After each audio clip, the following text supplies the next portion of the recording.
Good morning, friends. In the last lecture, we have discussed about problem number 1.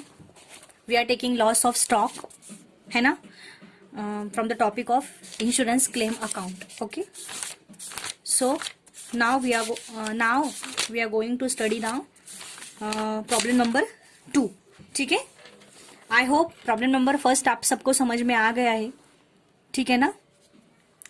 Second problem में आपको पहला problem भी clear हो जाएगा. Okay, so don't worry. So now let's start.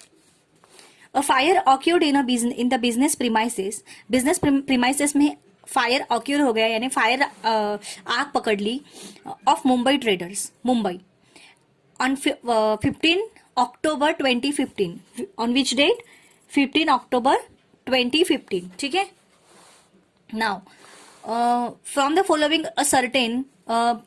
following particulars, ascertain the loss of stock. हमें loss of stock की amount पता करनी है. And prepare a claim for the insurance. ठीक है. मुंबई ट्रेडर्स के प्रीमाइसेस में आग लग गई. कब लगी? 15 अक्टूबर 2015 को. ठीक है.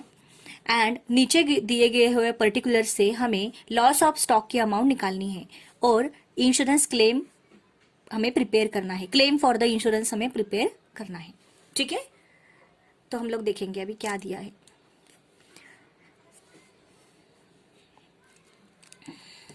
एक minute. Stock on 1 January 2014. Stock on 1 जनवरी, देखो यहाँ पे क्या दिया है. स्टॉक ऑन 1 जनवरी 2014 को स्टॉक था 34,000. It means this is opening stock, right. Purchases from 1 January to 31 December 2014. ये लास्ट ईयर ये परचेसेस किया हुआ है 1 जनवरी 2014 को 14 से लेकर 1 जनवरी 2014 से लेकर 31 दिसंबर 1 जनवरी टू 31 दिसंबर 2014 को 1,22,000 का परचेस किया हुआ है. Sales from 1 January 2014 to 31 December 2014 को 1,80,000 का सेल्स किया हुआ है. ठीक है. एंड स्टॉक ऑन 31 दिसंबर 2014 का है 30,000, यानी लास्ट ईयर का स्टॉक. ये ओपनिंग स्टॉक, ये क्लोजिंग स्टॉक, ये परचेसेस, ये सेल्स कब किया हुआ है? ये 1 जनवरी 2014 टू 31 दिसंबर 2014. ठीक है. Now purchases from 1 January 2015 to 14/10/2015. हमारी आग कब लगी? 15 अक्टूबर 2015. और यहाँ पे 15 अक्टूबर 2015 तक का ही परचेसेस दिया हुआ है, क्योंकि आगे का तो पता नहीं है. ठीक है ना. आग लग गई इसलिए हमें यहाँ तक ही अकाउंट बनाना है. जिस दिन आग लगी उस दिन तक का. तो परचेसेस कब आग लगी तब उस दिन तक की परचेसेस किया था 1 January 2015 to 14 October 2015. 1,47,000, right. Purchases किया था. सेल्स किया था 1 जनवरी 2015 टू 14 अक्टूबर 2015. 1,50,000 का सेल्स किया था. यानी ये लास्ट ईयर का है. हमारा फाइनेंशियल ईयर यहाँ पे क्या दिया है? 1 जनवरी टू 31 दिसंबर. ठीक है. हमारे यहाँ पे फाइनेंशियल ईयर है 1 जनवरी टू 31 दिसंबर, क्योंकि लास्ट ईयर स्टॉक ऑन दिया हुआ है ना, इसलिए. यानी कि ये 1 जनवरी को हमारी पीरियड हमारा फाइनेंशियल पीरियड शुरू हुआ था एंड 31 दिसंबर को हमारा फाइनेंशियल पीरियड खत्म हो गया. ठीक है. So that is the thing. Okay. तो ये लास्ट ईयर का दिया हुआ है और ये करंट ईयर का दिया हुआ है 1 जनवरी 2015 टू 14 अक्टूबर 2015, क्योंकि 15 अक्टूबर 2015 तक का ही हमें ट्रेडिंग अकाउंट यहाँ पे मेमोरेंडम ट्रेडिंग अकाउंट हमें वहां पे लेना पड़ेगा, क्योंकि हमें पूरा साल का नहीं लेना है, क्योंकि हमारा अभी साल चल रहा है करंट ईयर का. इसलिए हमें यहाँ तक का ही अकाउंट लेना पड़ेगा, क्योंकि हमें जो लॉस हुआ है स्टॉक का उसका हमें अमाउंट पता करना है. ओके. सो नाउ आगे देखो. द स्टॉक सेल्वेज यानी सेव हुआ वॉज वर्थ ₹18,000. स्टॉक कितना सेव हुआ? 18,000. Now the amount of policy was ₹63,000. Amount of policy कितनी है? 63,000. There was an average clause in the policy. There was an average clause in the policy. और यहाँ पे average clause दिया हुआ है पॉलिसी का. ठीक है. नाउ एवरेज क्लॉज का मैं फिर से एक बार कंसेप्ट क्लियर कर देती हूँ. बट अभी हम लोग फ्रेश हमारे दिमाग में ये प्रॉब्लम अभी समझ में आ गया है, तो हम लोग पहले ये प्रॉब्लम को सॉल्व कर लेंगे. कल जहां तक किया था वहां तक. देन मैं आपको पक्का इस लेक्चर में आपको एवरेज क्लॉज का प्रॉब्लम कंसेप्ट समझा दूंगी. ठीक है. So now let start. हम लोग सॉल्व करेंगे प्रॉब्लम को. सबसे पहले तो ट्रेडिंग अकाउंट निकालना पड़ेगा लास्ट ईयर का. ठीक है.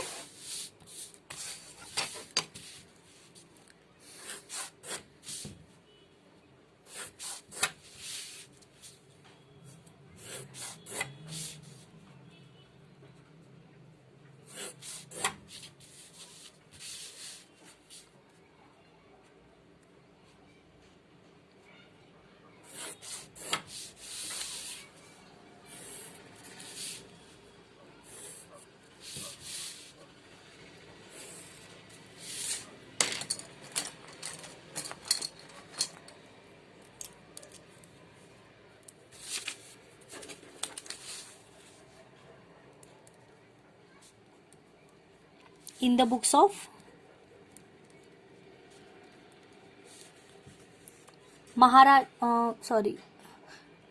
Mumbai Traders, Mumbai.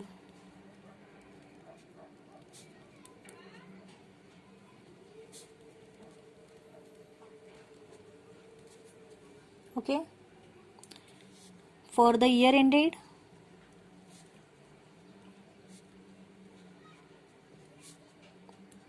31st December 2014. Last year का है ना, इसलिए.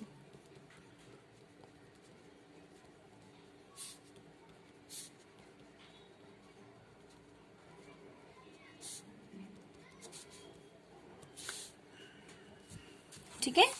Now we are taking here opening stock. नीचे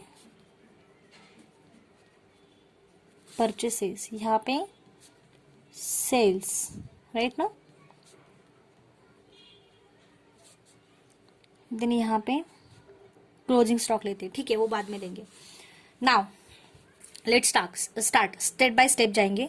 सबसे पहले क्या दिया हुआ है? Stock on 1 January 2014. ये 2014 का ही है ना. ये 2014 का ही है, लास्ट ईयर का ही है. स्टॉक ऑन 1 जनवरी यानी फाइनेंशियल ईयर स्टार्ट होने का स्टॉक. तो ये ओपनिंग स्टॉक है. कितना दिया हुआ है? 34,000. Next, purchases from 1 January 2014 to 31 December 2014 यानी लास्ट ईयर का ही है परचेसेस.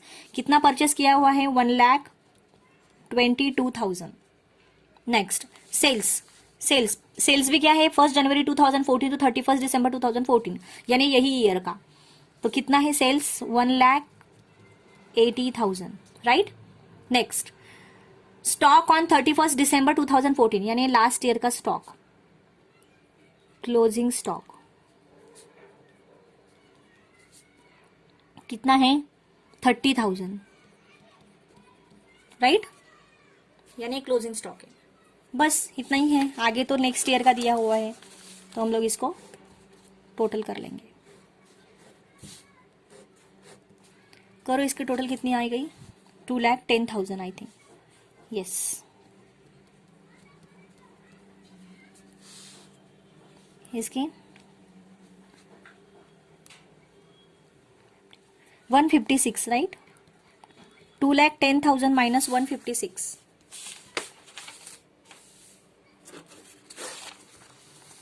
54,000. राइट. यहाँ पे क्या आ गया? 2 ग्रॉस प्रॉफिट. ठीक है. अभी यहाँ पे हमें क्या निकालना है? Ascertainment of rate of gross profit. Right. Calculation of rate of gross profit on sale. याद है ना? फर्स्ट प्रॉब्लम में जैसे किया था वैसे। तो इसका फॉर्मेट क्या, फॉर्मूला क्या है, gross profit upon sales into 100, right. तो ग्रॉस प्रॉफिट कितना है हमारा 54,000, सेल्स कितना है हमारा 1,80,000 इंटू 100। करो कैलकुलेशन, कैलकुलेटर है, you have calculator, do it. कितना आ गया 30%। ये आ गया हमारा रेट ऑफ ग्रॉस प्रॉफिट। ये कंपल्सरी निकालना है हमें, ओके। यहां तक we have clear. Now we are going to prepare memorandum trading account, okay. Current year का, करंट ईयर के स्टार्टिंग से लेके जिस दिन आग लगी उस दिन तक।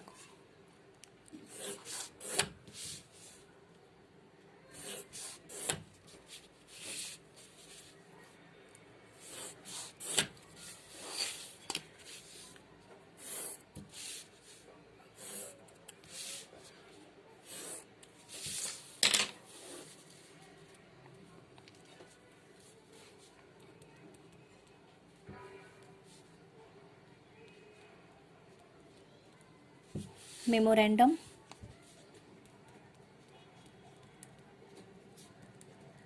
Trading account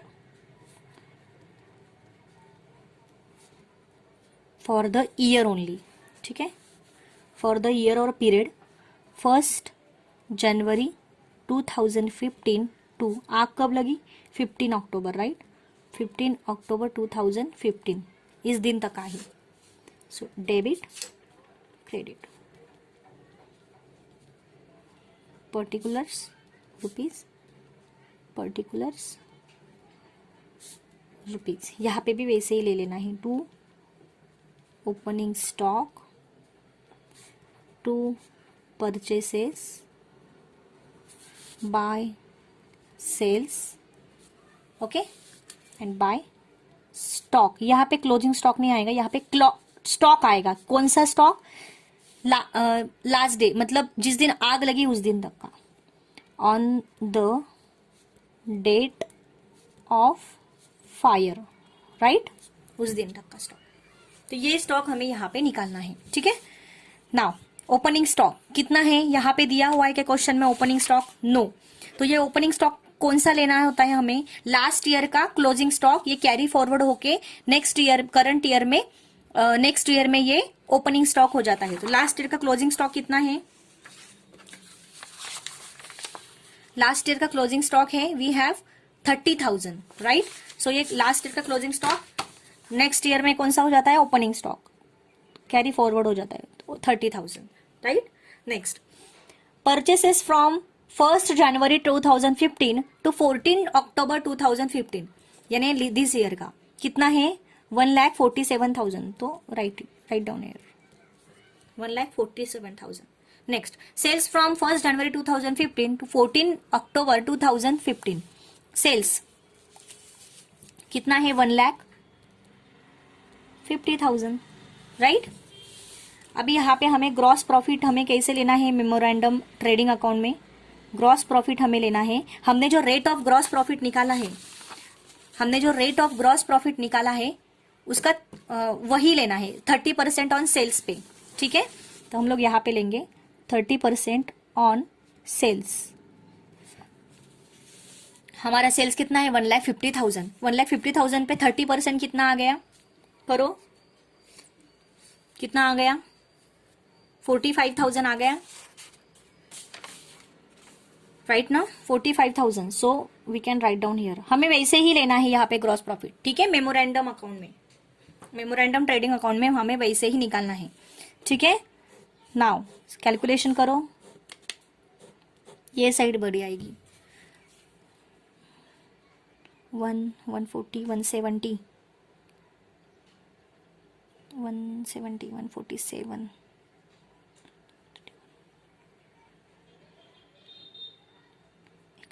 2,10,000, 17,000, 22,000, 2,22,000, right. ये साइड बड़ी 2,22,000 माइनस 1,50,000 कितने बचे? 72,000, राइट, 72,000। तो ये क्या हो गया, मतलब हमारा ये, हमें अभी स्टॉक की कीमत हमें पता चल गई कि यहाँ पे on the date of fire में, मतलब जिस दिन आग लगी उस दिन हमारे गोडाउन में स्टॉक कितने रुपए का था, ये हमें यहाँ पे पता चल गया। ठीक है, सो हम लोग पता है ना, इसके बाद मेमोरेंडम ट्रेडिंग अकाउंट के बाद हम लोग क्या निकालते हैं, ये देखो, असर्टेनमेंट वैल्यू निकालते हैं हम लोग।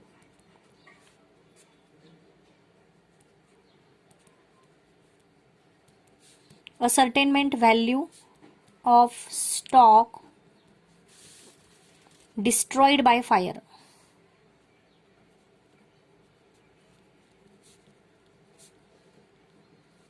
राइट। असर्टेनमेंट वैल्यू निकालते हैं हम लोग, डिस्ट्रॉयड, यानी कि 72,000 का माल गोडाउन में था जिस दिन आग लगी उस दिन, ये 72,000 में से कितने रुपए का माल डैमेज हो गया, क्योंकि माल बचा है ना, बचाया है माल, हमें दिया है क्वेश्चन में। ओके, सो नाउ इसका फॉर्मूला क्या है, value of stock, value of stock on the date of fire. On the date of fire में वैल्यू कितनी थी स्टॉक की, 72,000, राइट।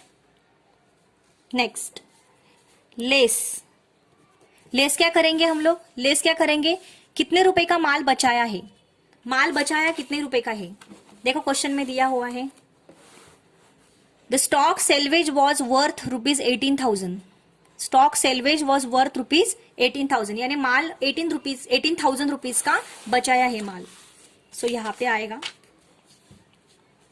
स्टॉक सेल्वेज यानी सेव्ड, ओके, 18,000 करो माइनस, तो हमें क्या पता चलेगा, value of stock destroyed by fire, कितने रुपए का माल डिस्ट्रॉयड हुआ फिर, 54,000 का, राइट। आ गया समझ में, 54,000 रुपीज का माल हमारा डिस्ट्रॉयड हुआ।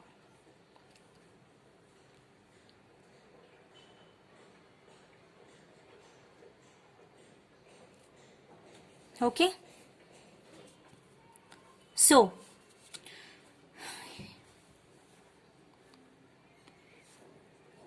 हमारा स्टॉक कितने रुपए का था जिस दिन माल को आग लगी उस दिन, 72,000 का, उसमें से माल कितने रुपीज का बच गया, 18,000 रुपीज का, इसका मतलब है माल का डैमेज कितने रुपए का हुआ, 54,000 का।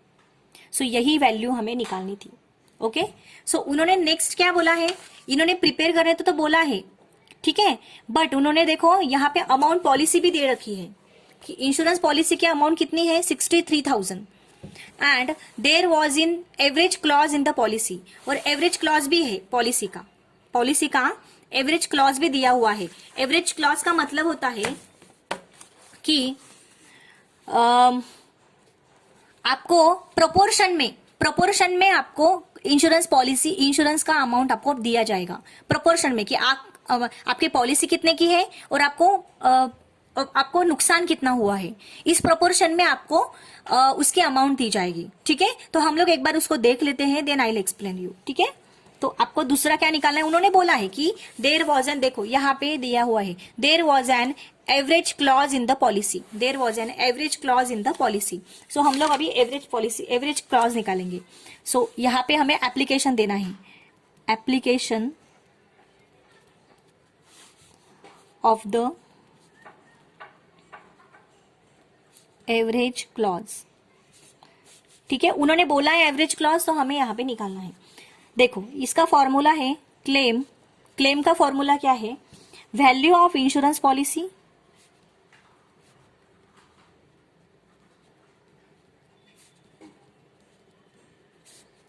Upon value of insurance policy upon value of stock on the date of fire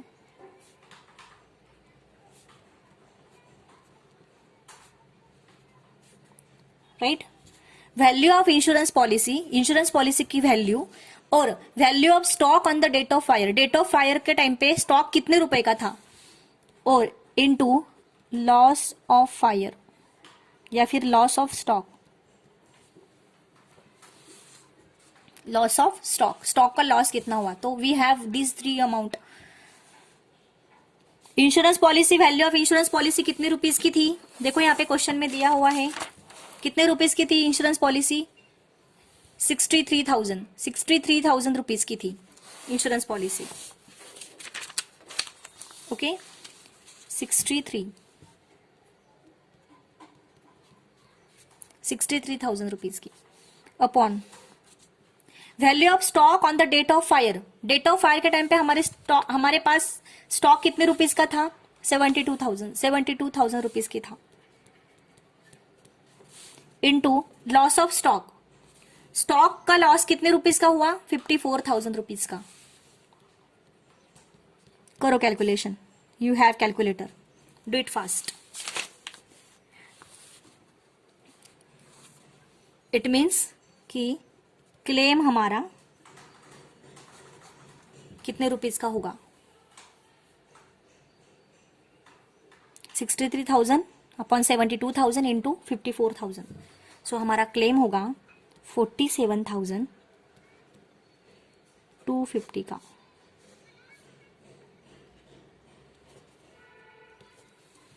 $250 का।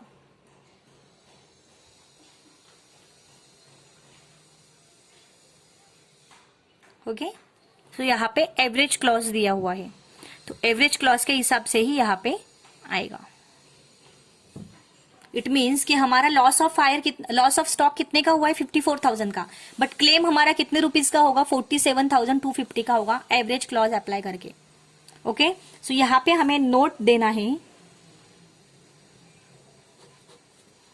है कि insurance cover required should be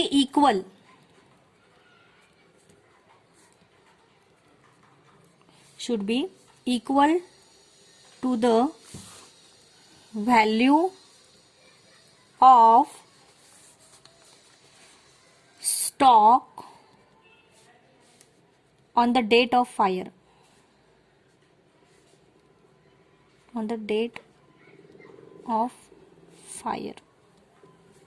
right?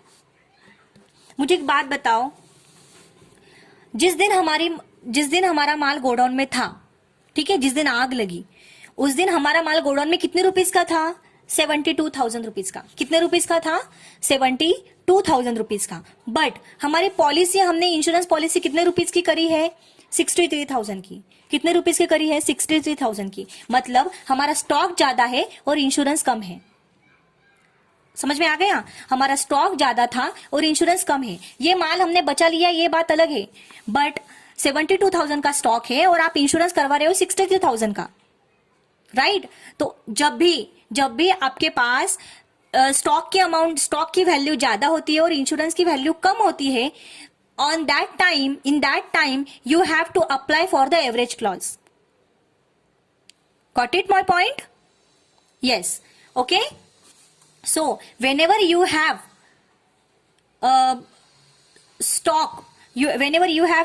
more stock and less insurance policy, that time average clause will be applied.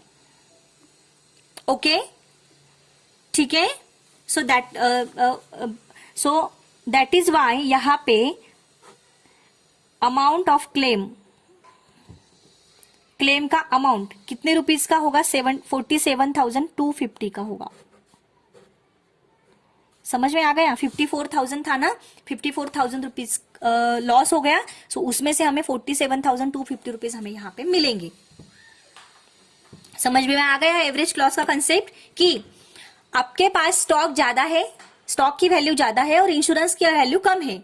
जैसे कि यहाँ पे stock की value कितनी है, 72,000 on the date of fire, but आपकी इंश्योरेंस पॉलिसी कितने रुपीस की है, 63,000 की। सो कौन सी अमाउंट ज्यादा है, स्टॉक की ज्यादा है, इंश्योरेंस पॉलिसी कम है ना। सो आपको वो पूरा का पूरा कैसे वो भरपाई करके देगी, नहीं देगी। पूरा नहीं देगी। हाँ, बट 72,000 का स्टॉक है और आपका इंश्योरेंस पॉलिसी 80,000 रुपीज का होगा तो पूरा का पूरा वो 54,000 दे देती थी आपको। समझ में आ गया? ओके।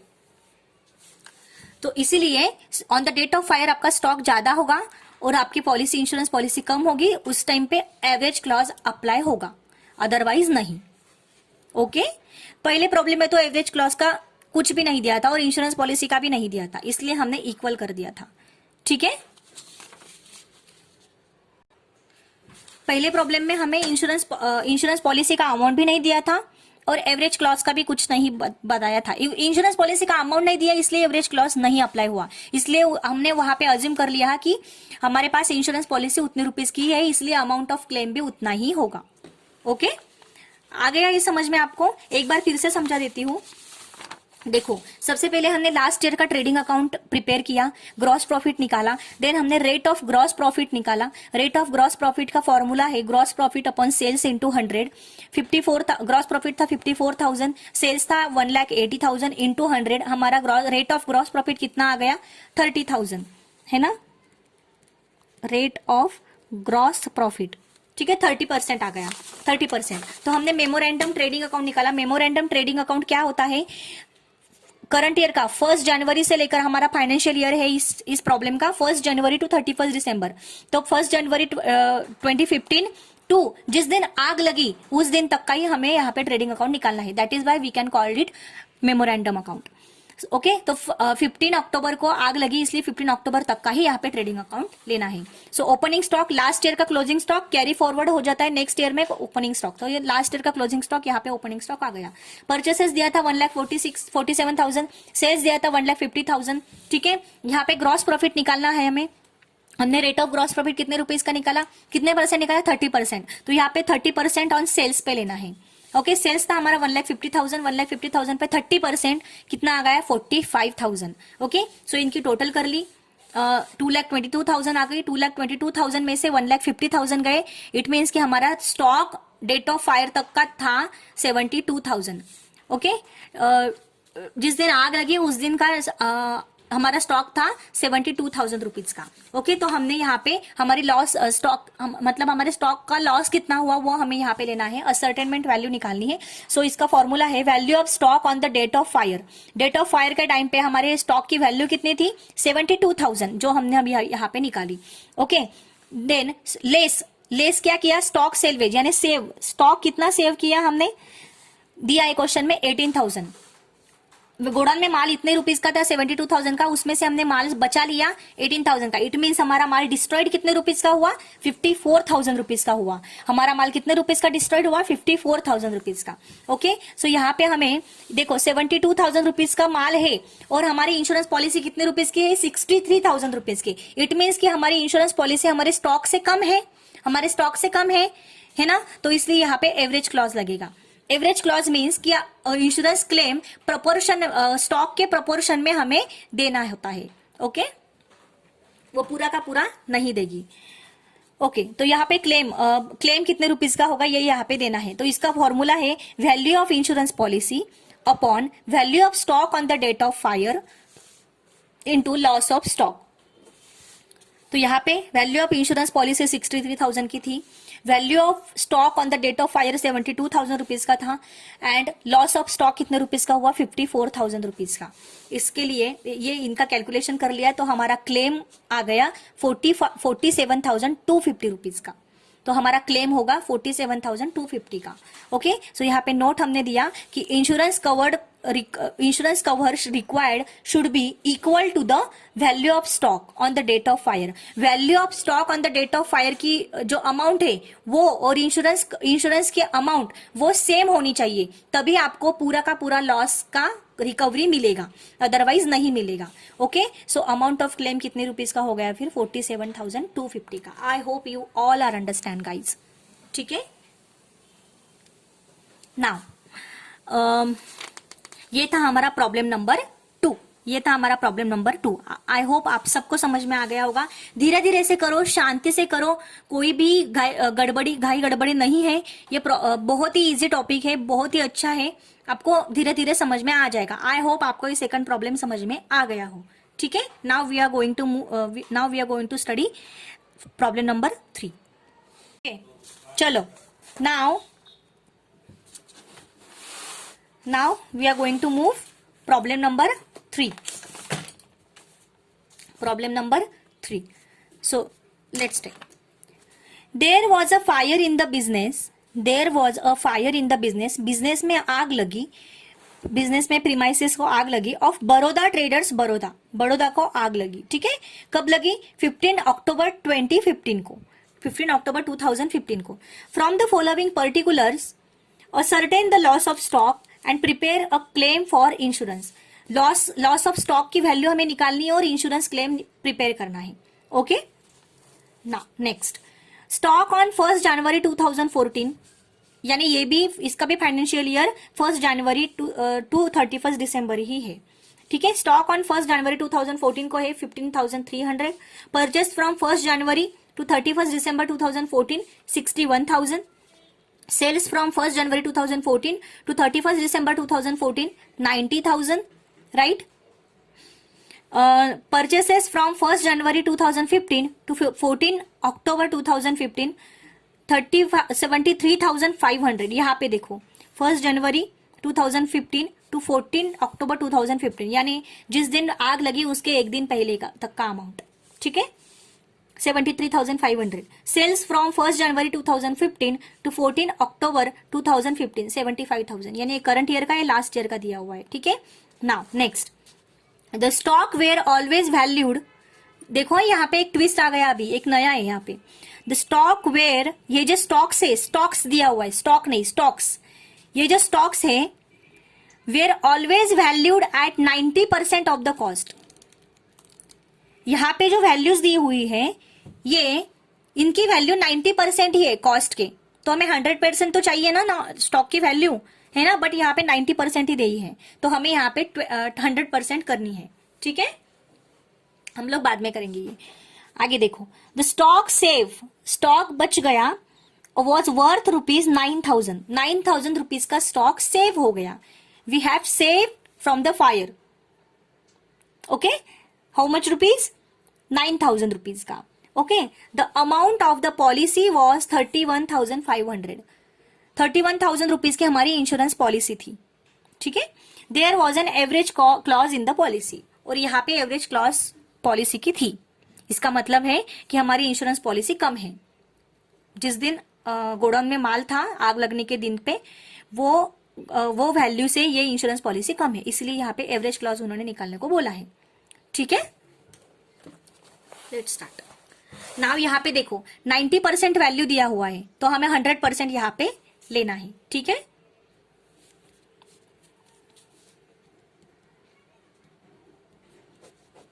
क्वेश्चन 3 यहां पे लेना है वैल्यूएशन ऑफ स्टॉक.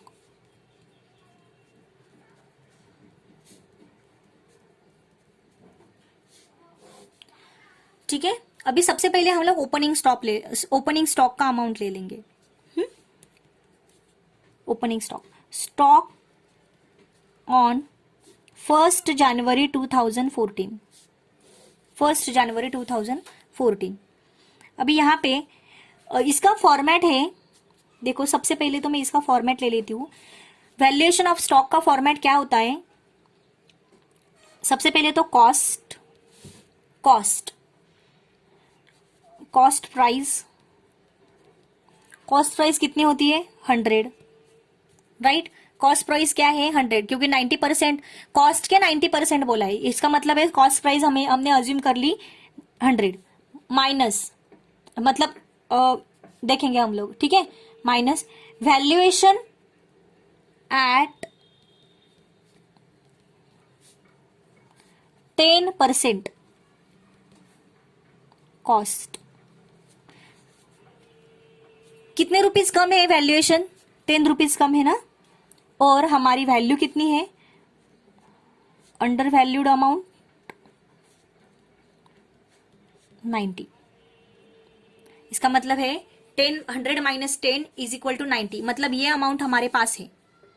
राइट ना, ये अमाउंट हमारे पास है. देखो अगर हमें ये वैल्यूएशन का भी नहीं, मतलब ये फॉर्मूला हमें नहीं भी याद रहा, तो भी चलेगा।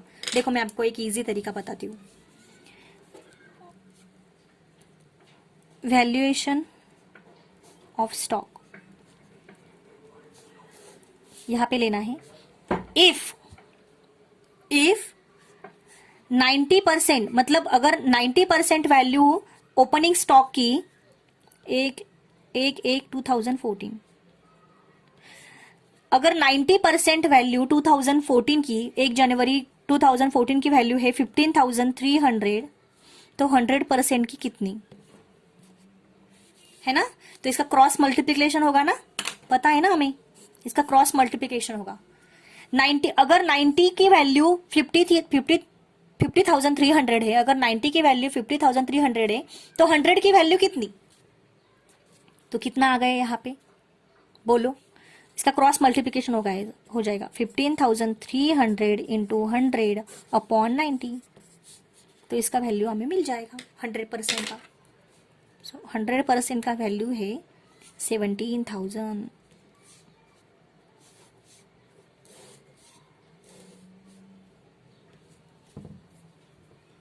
ओके, आ गया समझ में। Okay, next same as stocks का ही करना है, परचेस का नहीं करना है, स्टॉक्स का ही। सेकंड क्या दिया हुआ है उन्होंने, क्लोजिंग स्टॉक ऑन 31 दिसंबर 2014। यहां पे भी वैसे ही करना है। इफ 90 की वैल्यू कितनी है 2014 के क्लोजिंग स्टॉक की 13,500, तो 100 की वैल्यू कितनी, इसका भी क्रॉस करना है मल्टीप्लिकेशन। सो करो 100 इंटू 13,500 अपॉन 90, तो 100% की वैल्यू हमें मिल जाएगी। कितनी आ गई 100% की value, 15,000। You have calculator, you can do it fast. 15,000। और है क्या स्टॉक्स, करंट ईयर का स्टॉक है हमारे पास, no we don't have current year stock, खत्म। जितने जितने स्टॉक्स थे उतने का हमें वैसे ही निकालना है। 90 वैल्यू थी, ओनली 90% वैल्यू थी कॉस्ट की, कॉस्ट के 90% वैल्यू उन्होंने यहाँ पे ली थी। हमें 100% चाहिए ना, वी डोंट वांट 90%, आधा अधूरा नहीं चाहिए हमें, वी वांट 100% प्राइस। सो हमें वहां पे यहाँ पे निकालनी है। अगर ऐसा क्वेश्चन आया तो केयरफुली सॉल्व करो, बहुत ईजी है। सबसे पहले 100% की प्राइस निकाल लो। सो अगर 90 की वैल्यू 15,300 है, तो 100 की वैल्यू कितनी, तो ये यहाँ पे निकाल लिया। ओके, तो इसका क्रॉस मल्टीप्लाई होता है 100 इंटू 1500 अपॉन 90, ठीक है। तो इसका वैल्यू आ गया 17,000। यहाँ पे भी वैसे ही, अगर 90 की वैल्यू 13,500 है, तो 100 की वैल्यू कितनी, तो 100%, 100 इंटू 13,500 अपॉन 90, इसका वैल्यू आ गया 15,000। आ गया समझ में।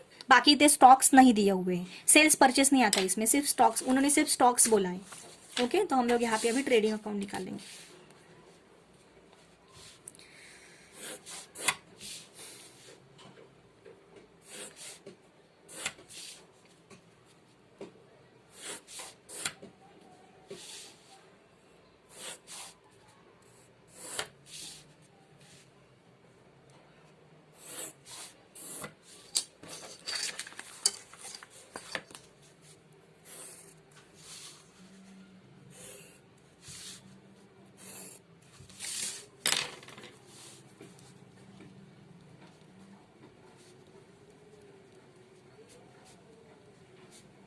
In the books of Baroda traders, right?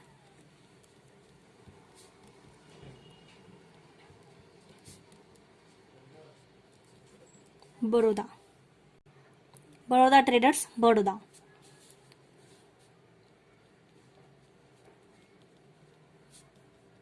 Trading account for the year ended 31 December 2014, last year का है ना, इसके लिए पर्टिकुलर्स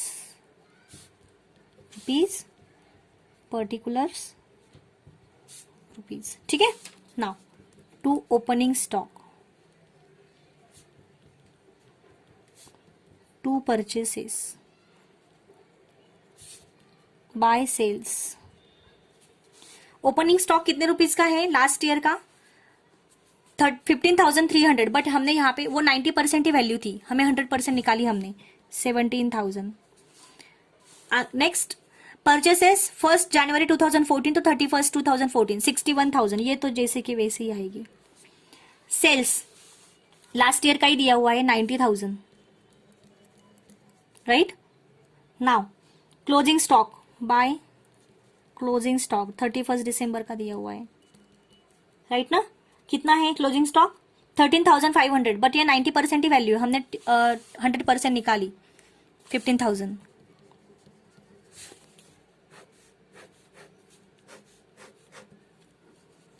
करो 10 1,05,000,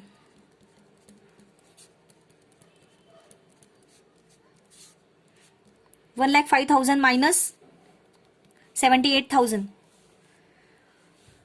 1,05,000 minus 78,000 27,000 to gross profit. Okay, चलो gross profit, we got the amount of gross profit. Now यहाँ पे क्या निकालना है, calculation of rate of gross profit on sales, ठीक है ना। इसका फॉर्मूला क्या है guys, gross profit upon sales into 100। सो हमारे पास है ना ग्रॉस प्रॉफिट की अमाउंट 27,000, सेल्स कितना है हमारा 90,000 इंटू 100। सो हमें रेट कितना मिल गया, यहाँ पे लिख लेंगे रेट। ओके, सो रेट कितना है, बोलो रेट कितना आ गया 30%, राइट। 3030 9 30%।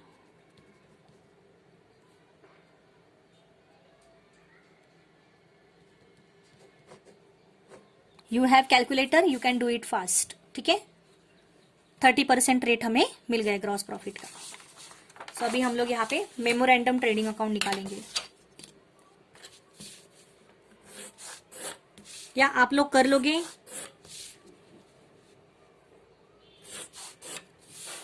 आई थिंक आप सबको अभी जम जाएगा, प्रॉब्लम आप लोग कर लोगे, मुझे ऐसा लग रहा है।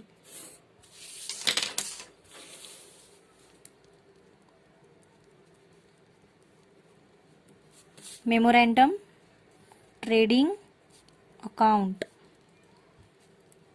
For the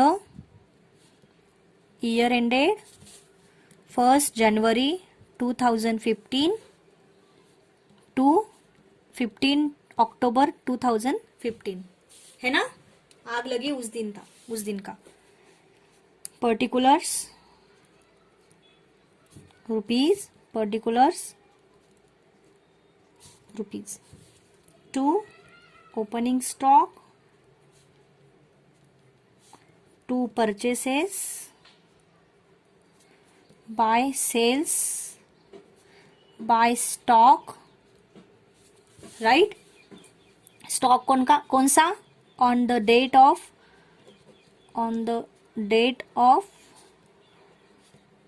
fire, right, on the date of fire का, ठीक है। ओपनिंग स्टॉक लास्ट ईयर का क्लोजिंग स्टॉक, लास्ट ईयर का क्लोजिंग स्टॉक कितना है 15,000। सो ये कैरी फॉरवर्ड हो जाता है नेक्स्ट ईयर में 15,000।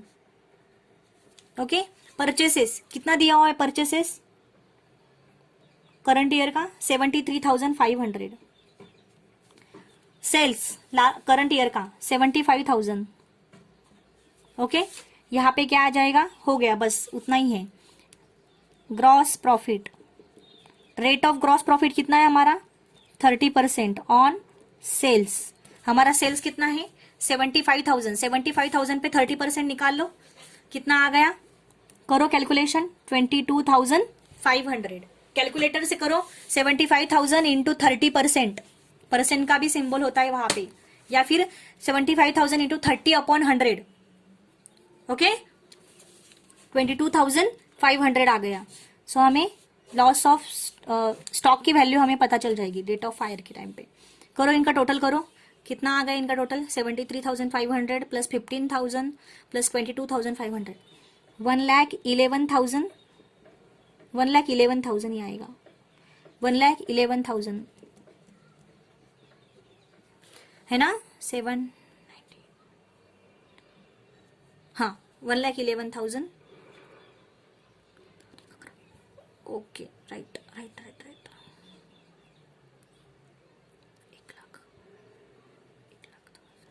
1,00,000 बरोबर.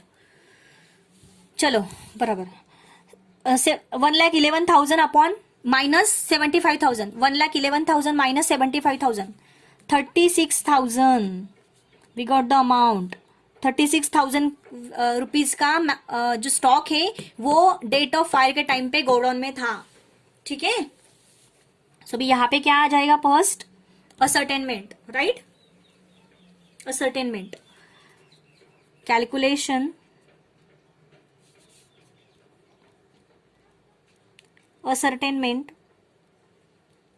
of value of stock destroyed by fire. क्या है इसका फॉर्मूला? पता है आपको? या यू नो वेरी वेल. सबसे पहले value of stock on the date of fire. Value of stock कितनी है डेट ऑफ फायर के टाइम पे? अभी हमने यहां पे निकाला ना 36,000, राइट? उसमें से लेस क्या होगा? सेव किया हुआ माल, स्टॉक सेल्वेज, राइट? यानी सेव स्टॉक सेल्वेज. कितने रुपीस का माल सेव किया? 9,000. We have the amount in the question. इसका मतलब है हमारा स्टॉक डिस्ट्रॉयड कितने रुपीस का हुआ?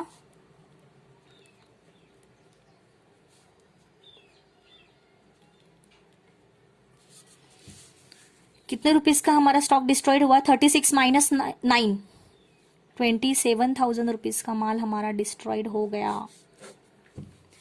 हमारे गोडाउन में स्टॉक था 36,000 का, माल बच गया 9,000 का. इसका मतलब है हमारा स्टॉक डिस्ट्रॉयड हो गया 27,000 का, राइट? आगे क्या बोला है उन्होंने? एवरेज क्लॉज निकालने को बोला है. क्वेश्चन में ही दिया था. ओके, तो यहाँ पे एप्लीकेशन ऑफ एवरेज क्लॉज. क्यों आएगा गाइज यहाँ पे एवरेज क्लॉज? अभी हम लोग थोड़ा सा दिमाग लगाएंगे. बताओ क्यों आएगा? हमारी इंश्योरेंस पॉलिसी की अमाउंट कितनी है? देखो क्वेश्चन नंबर 3 में इंश्योरेंस पॉलिसी की अमाउंट हमारी कितनी है? 31,500. इंश्योरेंस पॉलिसी की अमाउंट हमारी कितनी है? 31,500. और हमारा कंसेप्ट क्या बोलता है? हमारा मतलब रूल क्या बोलता है कि इंश्योरेंस पॉलिसी की अमाउंट एंड गोडाउन में जो स्टॉक था डेट ऑफ फायर के टाइम पे वो अमाउंट वो सेम होनी चाहिए. दोनों अमाउंट सेम होनी चाहिए, तभी आपको जो इंश्योरेंस का जो भी लॉस हुआ है आपका स्टॉक का वो आपको पूरा का पूरा मिलेगा, तभी आपको पूरा मिलेगा, है ना? बट हमारी इंश्योरेंस पॉलिसी कितने रुपीस की है? 31,500 की. एंड हमारे गोडाउन में स्टॉक कितने रुपीस का था? 36,000 रुपीस का था. इसका मतलब है हमारे पास स्टॉक ज्यादा था और इंश्योरेंस कम था. स्टॉक ज्यादा था और इंश्योरेंस कम था, इसलिए पूरा का पूरा लॉस हमारा रिकवर होने वाला नहीं है. इस टाइम पे हमें एवरेज क्लॉज अप्लाई करना पड़ेगा. समझ में आ गया? तो एवरेज क्लॉज आई थिंक आप खुद सॉल्व करो, आप खुद करके देखो. You have formula, you know the formula, as per the formula solve it, है ना? Solve it with the help of formula. Average clause का फॉर्मूला क्या है बताओ? Value of insurance policy upon value of stock on the date of fire into loss of stock. तो कर दो उसको, कितने रुपीस का आएगा अमाउंट कैलकुलेशन करो, हमें पता चल जाएगा कि हमें क्लेम कितने रुपीस का करना है. ओके, मैं आपके ऊपर छोड़ती हुई ये, आप कल सॉल्व करके आओ, मतलब आप खुद से सॉल्व करो, कल मैं सॉल्व करके दूंगी ये, खुद से सॉल्व करो आप, ठीक है? I hope you all are understand. आप सबको समझ में आ रहा है मैं क्या कौन सा प्रॉब्लम कैसे कर रही हूँ, ठीक है? एक बार फिर से प्रॉब्लम नंबर 3 को रिवाइज करेंगे कल नेक्स्ट लेक्चर में, ठीक है? सो नाउ मेरा लेक्चर खत्म हो चुका है. Problem number 4, yes. Next, in the next lecture we will take problem number 4 and problem number 3 का हम लोग एक बार फिर से रिवाइज करेंगे. ठीक है guys, thank you so much. Revise करो, रिवीजन करो. ठीक है, विदाउट रिवीजन कुछ भी नहीं समझेगा. Revision is must. ठीक है, thank you so much. Bye bye, take care, bye.